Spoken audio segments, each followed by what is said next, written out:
নমস্কার। বাংলা সাহিত্যের কিছু রহস্য রোমাঞ্চকর গল্প নিয়ে আমি হাজির পলাশ। আজকের গল্প শেষ খেয়ার মাঝি, রচনা কুমার মিত্র। হিঙ্গুলপাড়ার হাট থেকে মাইল দেড়েক হেঁটে মহেশ্বর দাস যখন চণ্ডীপোতার খেয়াঘাটে পৌঁছল, তখন হাতের ঘড়িতে কাটায় কাটায় 10:30। ঘাটে জনমানব নেই, শেষ যাত্রীটিও চলে গেছে। মহেশ্বর একেবারে একলা। চারিদিক খা খা মরুভূমি, জোলো বাতাস ঝাপটা মারছে গাছগাছালির ডালে। তারই সামান্য ফিসফিসিনি নিশার নির্জন গাংধারে তা যেন কাঁধের চাপা ষড়যন্ত্রের মতো শোনায়। মহেশ্বর বেশ একটু ভাবিত হলো। হিঙ্গুলপাড়ায় হাট বসে সপ্তাহে 2 দিন, বুধবার আর শুক্রবার। আজ শুক্রবার। হাট আজ খুব জমেছিল। সপ্তাহ শেষ হাটে সওদা করতে গিয়ে 10-20 গা থেকে লোক জুটেছিল। মানুষে মানুষে ছয়লাভ। খদ্দের সামলাতে হিমশিম অবস্থা। সাধারণত রাত 7:30 পর্যন্ত বিক্রিবাট্টা চলে, তারপর হাট উঠে যায়। একের পর এক দোকানের ঝাঁপ বন্ধ হতে শুরু করে, কিন্তু আজ প্রায় 8:30 অবধি খদ্দেরের ভিড়। তারপর গুনে গেথে টাকা সাজিয়ে আরও 1 ঘন্টা, তারপর বেরিয়ে পড়ার মুখে ঝেঁপে বৃষ্টি এলো। ফাগুন চৈত্রে এরকম হয়েই থাকে, বলার কিচ্ছু নেই। সকাল থেকে অবশ্যই আকাশের মুখ ভার হয়েছিল। রাত নামতেই হাঁক ডাক করে ফোপানি শুরু করে দিল। আটকে থাকতে হলো আধ ঘন্টা মতো। তারপর আর 1 মুহূর্ত দেরি করেনি মহেশ্বর। দুগ্গা দুগ্গা বলে বেরিয়ে পড়েছিল। 1.5 মাইল রাস্তা সে হেঁটে আসেনি, উড়েই এসছে বলতে গেলে। বৃষ্টি ইতিমধ্যে সম্পূর্ণ ধরে গেছে এবং মেঘ ছোঁয়ানো চাঁদের আলোয় চারিদিক মোটামুটি দেখা যাচ্ছে। কিন্তু যে আশঙ্কা করে মহেশ্বর বেরিয়ে এসছিল, সেটাই সত্যি হয়েছে। মানে মহেশ্বর যে নৌকোয় ঘাট পার হবে, সেটা যে ঘাটেই নেই, পাশে আঘাটায় বাধা আছে।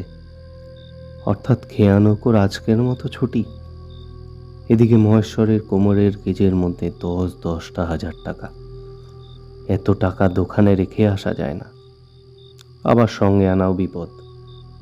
দিনকাল খুব খারাপ। কার মনে কি আছে কে বলবে। শয়তানেরা যে টাকার গন্ধ পায়, ঠিক বুঝতে পারে কার কাছে কি আছে। মহেশ্বরের বেশ দুশ্চিন্তা বাড়তে লাগলো। কপালে চিন্তার ভাঁজ ফুটে উঠল।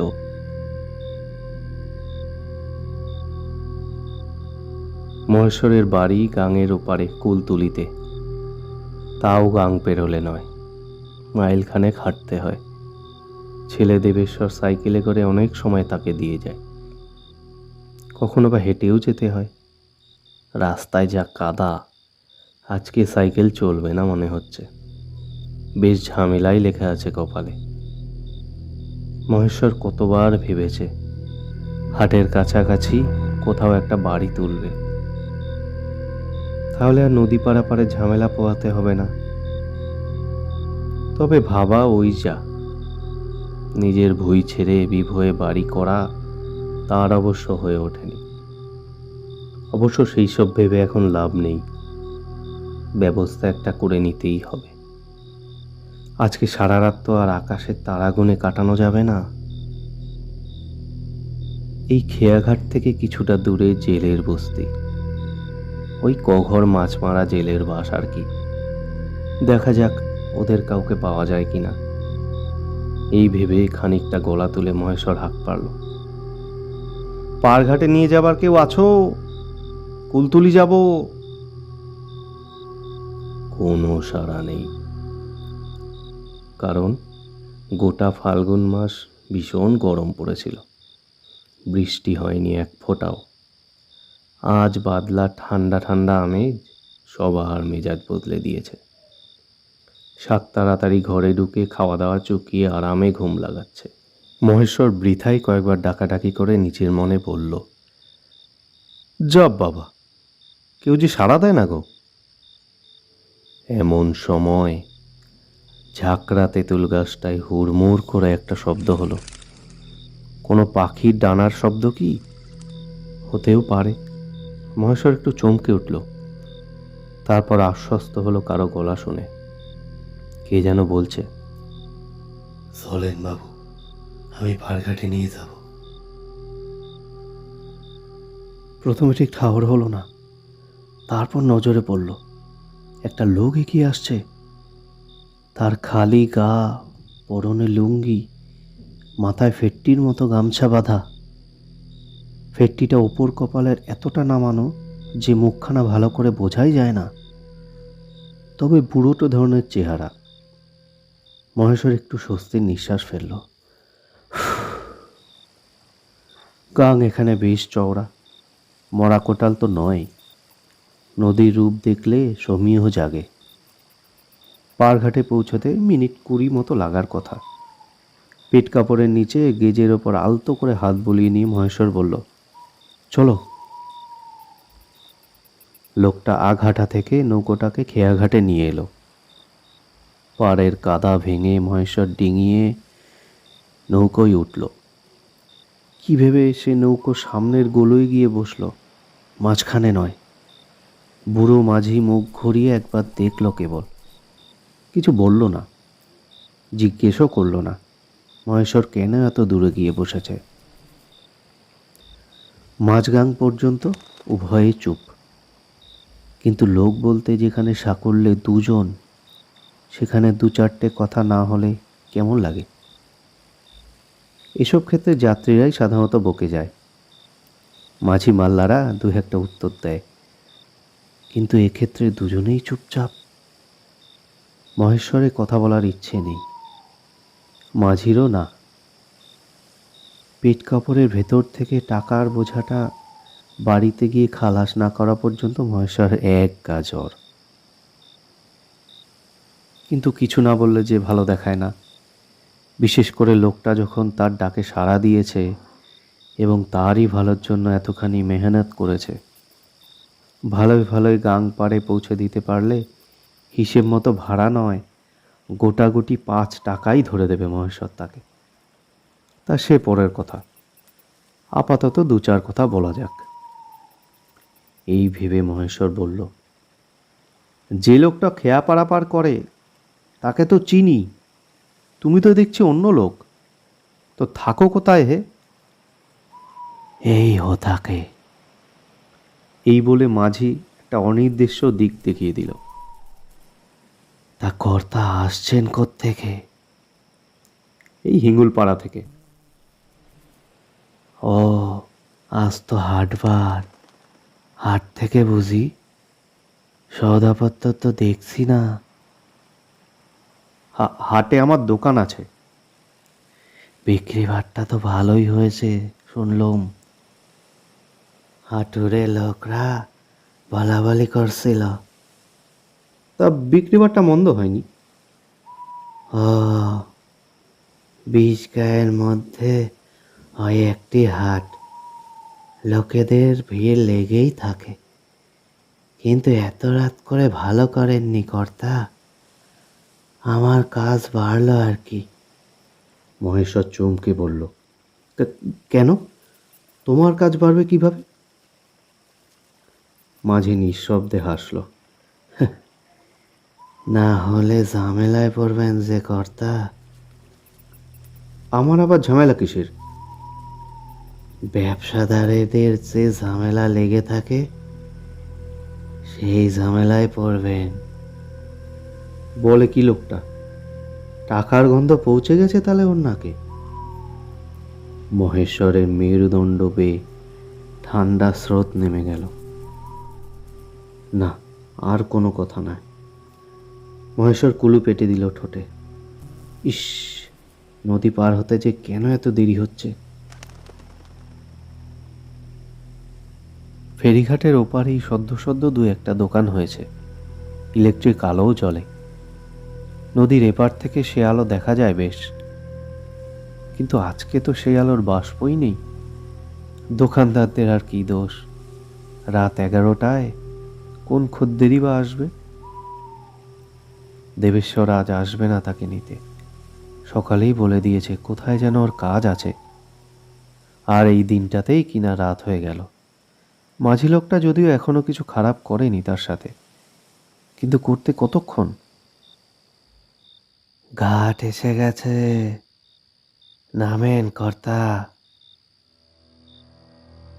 নিজের ভাবনার মৌনতাতে বুঁদ হয়ে থাকা মহেশ্বরের চমক ভাঙল। সে দেখল সত্যি ফেরিঘাটে নৌকো ভিড়েছে। আর এদিকে ঘড়িতে রাত প্রায় 11:30। এবার যে মাইলখানেক হাঁটা, উফ!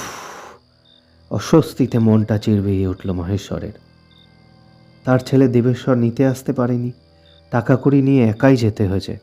এমন তো এর আগেও হয়েছে কতবার, কিন্তু মনটা খচখচ করেনি আজকের মতো কোনোদিনও। আসলে বাড়ি যাওয়ার গোটা রাস্তাটাই যে ভালো নয়। কুলতলির আগে একটা ছোট গ্রাম পড়ে।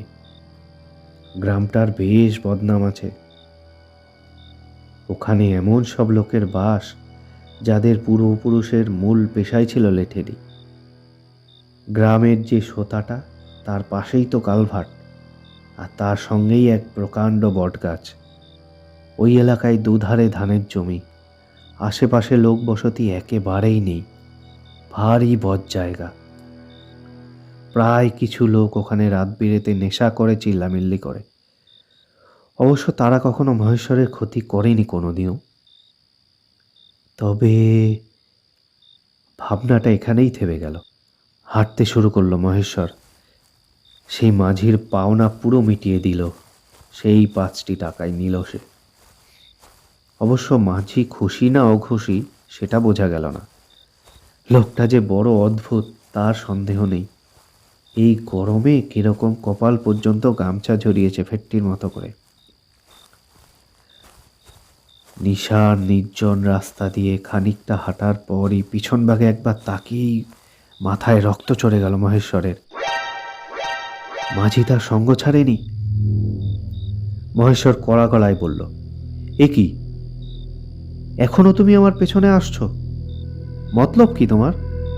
ভালো ভালো কেটে পড়া হয়ে বাবু, না হলে লোক ডাকবো। এখানে লোক কোথায় কর্তা? ডাকলে কেউ আসবে না। চলেন, ভয় নাই। শাহপুরের বটতলাটা পার করে দিয়ে আমার ছুটি। আর মেজাজ ঠান্ডা রাখেন। এত রাত বিরেতে আর ফিরবেন না। রোজ তো আর সঙ্গে থাকবো না আমি। না, লোকটার মাথা মুন্ডু নেই কথার। রোজ কেন সঙ্গে থাকবে না? সঙ্গে থাকার দায়িত্বই বা কিসের? কিচ্ছু বোঝা যাচ্ছে না। তবে বেশি ভাবতে গেলে নিজের মাথাটাই বিগড়ে যাবে, এই ভেবে মহেশ্বর আর কথা বাড়ালো না, হাঁটতে থাকলো। আর নিতান্ত একটা আধবুড়ো লোক সঙ্গে আসছে, আসুক। হাতেও লাঠি সোটা নেই, লুকোনো ছুরি আছে বলে তো মনে হয় না। তবে অস্বস্তির কাঁটা একেবারে উপড়ে ফেলা যে সহজ কাজ নয়, তা সেই বোঝে যাকে প্রায় রাত নিশুতিতে বিজন বিভূই রাস্তা দিয়ে পেছনে একটা অচেনা লোক নিয়ে একা একা হাঁটতে হয়। তবে মাঝির কথার মাথা মুন্ডু মহেশ্বরে বোধগম্য হলো শাহপুরের সোতা কালভারটা পেরোনোর পরেই। যেই না ঝুড়ি বটতলায় এসেছে, অমনি আধার ফুরে জোনা 7-8 লোক তাকে ঘিরে ধরল। গেজের ভেতরের মালটা যে বের করতে হচ্ছে দাসমশাই, চেঁচিয়ে বলল এই কথা তাদের মধ্যে থেকে একজন। মহেশ্বরকে লোকগুলো চেনে বোঝা গেল। কাক জ্যোৎস্নায় ক্ষুধিত শেয়ালের মতো লোকগুলো চোখ জ্বলছে। কোনো মায়া মমতার চিহ্ন নেই তাদের সেখানে। হয়তো প্রাণ যাবে, নয়তো টাকা যাবে, কিংবা দুই। কিন্তু আজ পরিণতি হয়তো অন্যরকম কিছু হলো, কেননা মুহূর্তের মধ্যে এক অলৌকিক কাণ্ড ঘটে গেল। পেছন থেকে একটা প্রবল হাওয়া ছুটে এসে রে রে করে ছাপিয়ে পড়ল লোকগুলোর ওপর। সেই হাওয়ায় বৃত্তে ঘুরপাক খেতে লাগলো লোকগুলো। তারা টলছে, ছিটকে পড়ছে। তারপর বলা কওয়া নেই কোথা থেকে এক লাঠি ভেসে আসলো। সেই লাঠি ঘোরানো সাই সাই শব্দ, সেই সঙ্গে লাঠি পেটানোর আওয়াজ।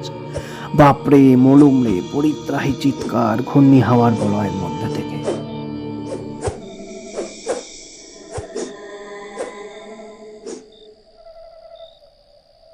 তারপর ঘূর্ণি হাওয়ার বেগটা কমে গেল, আর দূরদার শব্দ করে লোকগুলো কে কোথায় ছিটকে পড়ল। ভীষণ ভয় পেয়েছে ওরা। এখন ওদের টাকার বান্ডিল নিয়ে ডাকাডাকি করলেও ফিরে তাকাতো না। এ একেবারে 100 ভাগ খাঁটি সত্যি। মহেশ্বর হতভম্ব, কি যে হলো ব্যাপারটা। কিন্তু মাঝি লোকটা কোথায় গেল? আরে, এই তো একেবারে সামনে দাঁড়িয়ে। কিন্তু সে বুড়ো কোথায়? এই যে একেবারে শাহজওয়ান, দশাসই চেহারা, গামছার ফিট্টিটা কপালে আর নেই তার। স্থির চোখে চেয়ে আছে তারই দিকে, যাকে বলে একেবারে অন্তর্ভেদী দৃষ্টি। লোকটার মুখের দিকে তাকিয়ে মহেশ্বরের মনে হলো এরকম শীতল কঠিন মুখ সে একজনের মধ্যেই দেখেছিল, আর কোথাও নয়। আর মুখখানাও তার অচেনা নয়। এই মুখ সে অনেক দিন ধরে খুব কাছ থেকে দেখেছে। মহেশ্বরের গলা চিরে একটা আর্তনাদ বেরিয়ে এলো, রাঘব সর্দার! তারপর তার মাথা ঘুরে গেল। চেতনা ফিরলে মহেশ্বর দেখল ফিকে জ্যোৎস্নার মধ্যে সে একা দাঁড়িয়ে, আর কেউ কোথাও নেই।